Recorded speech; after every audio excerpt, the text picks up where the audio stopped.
નમસ્કાર મિત્રો. જ્યારે કોઈ બીમારી કે ઈજા શરીરની અંદરના ભાગમાં હોય અને બહારથી ન દેખાતી હોય ત્યારે આધુનિક ટેકનોલોજીની મદદથી શરીરની અંદર જોવાનું કામ જે નિષ્ણાત કરે છે તેને આપણે રેડિયોલોજિસ્ટ કહીએ છીએ. આજના તબીબી યુગમાં સચોટ નિદાન માટે રેડિયોલોજિસ્ટની સૌથી મહત્વની ભૂમિકા હોય છે. તો ચાલો મિત્રો, આજે આપણે રેડિયોલોજિસ્ટ તરીકે કારકિર્દી વિશે વિગતવાર માહિતી આપવા કરિયર કાઉન્સેલર રજા અલીને વિનંતી કે આપ રેડિયોલોજિસ્ટ વિશે માહિતી આપો. તો સૌપ્રથમ રજા અલીએ જણાવશો કે રેડિયોલોજિસ્ટ એટલે શું? મિત્રો, રેડિયોલોજિસ્ટ વિશે વાત કરીએ તો રેડિયોલોજિસ્ટ એ એવા મેડિકલ ડૉક્ટર છે કે જે એક્સ-રે, સીટી સ્કેન, MRI અને સોનોગ્રાફી જેવી આધુનિક તકનીકોનો ઉપયોગ કરીને રોગોનું નિદાન કરે છે. તેઓ નિયમિત રીતે હોસ્પિટલો અને ડાયગ્નોસ્ટિક સેન્ટરમાં કાર્ય કરે છે. તેઓ તસવીરોનું વિશ્લેષણ કરીને ડૉક્ટરોને રોગની ચોક્કસ સ્થિતિ જણાવે છે. તેઓ સાચા અર્થમાં બીમારોને શોધનારા એટલે કે ચક્ષુ આંખો, વિશ્વાસના પ્રતીક અને આધુનિક ચિકિત્સાના મજબૂત સ્તંભ ગણાય છે. તો રેડિયોલોજિસ્ટ જે છે તેમની કામગીરી શું હોય છે અને તેઓ ક્યાં કામ કરે છે? રેડિયોલોજિસ્ટની કામગીરીની વાત કરીએ તો તેમની મુખ્ય જવાબદારીની અંદર શરીરની અંદરના અંગો, હાડકાં અને પેશીઓની તસવીરો લઈને તેમનું અર્થઘટન કરવું, કેન્સર, અકસ્માત પછીની આંતરિક ઈજા કે અન્ય ગંભીર બીમારીઓનું ચોક્કસ નિદાન કરવું, સોનોગ્રાફી દ્વારા ગર્ભમાં રહેલા બાળકના સ્વાસ્થ્યની તપાસ કરવી, ઇન્ટરવેન્શનલ રેડિયોલોજી દ્વારા શસ્ત્રક્રિયા વગર નાની પ્રક્રિયાઓ કરીને સારવારમાં મદદ કરવી, રેડિયેશનના ઉપયોગમાં દર્દીની સુરક્ષાના ધોરણો જાણવવા વગેરે તેમની જવાબદારીમાં સામેલ છે.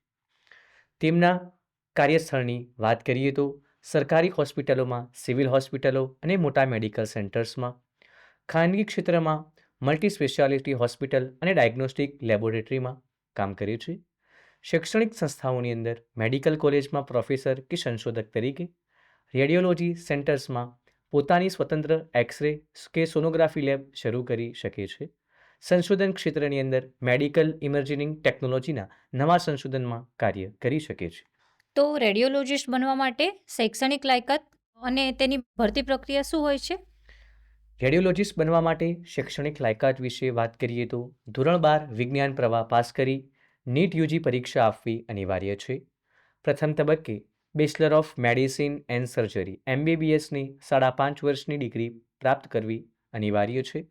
ત્યારબાદ નીટ પોસ્ટ ગ્રેજ્યુએશન પાસ કરીને રેડિયોલોજીમાં ડૉક્ટર ઓફ મેડિસિન MD અથવા DMRD ડિપ્લોમાનો સ્પેશિયાલિસ્ટ કોર્સ કરવો પડે છે.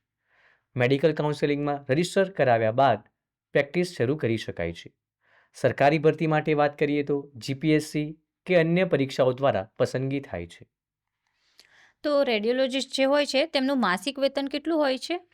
રેડિયોલોજિસ્ટનું માસિક વેતન સરકારી ક્ષેત્રે સરકારશ્રીના પગાર પંચ મુજબ અને ખાનગી ક્ષેત્રે તેમના અનુભવ અને કુશળતાના આધારે ઊંચું વેતન મળવાપાત્ર છે.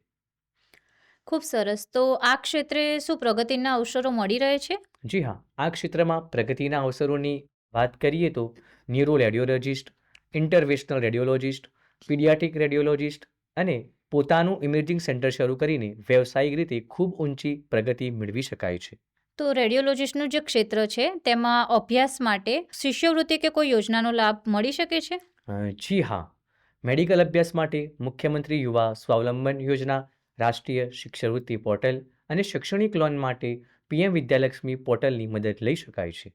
તો મિત્રો, આપને ખૂબ જ મહત્વપૂર્ણ માહિતી રજા અલીએ આપી છે. તો આ સંદર્ભે સફળ થયેલા રેડિયોલોજિસ્ટની સાફલ્ય ગાથા અને વધુ માહિતી માટેની ઓફિશિયલ વેબસાઇટ તમે આ વિડીયોના ડિસ્ક્રિપ્શન બોક્સમાંથી મેળવી શકો છો. આશા છે કે આ માહિતી આપને ઉપયોગી થશે. ધન્યવાદ.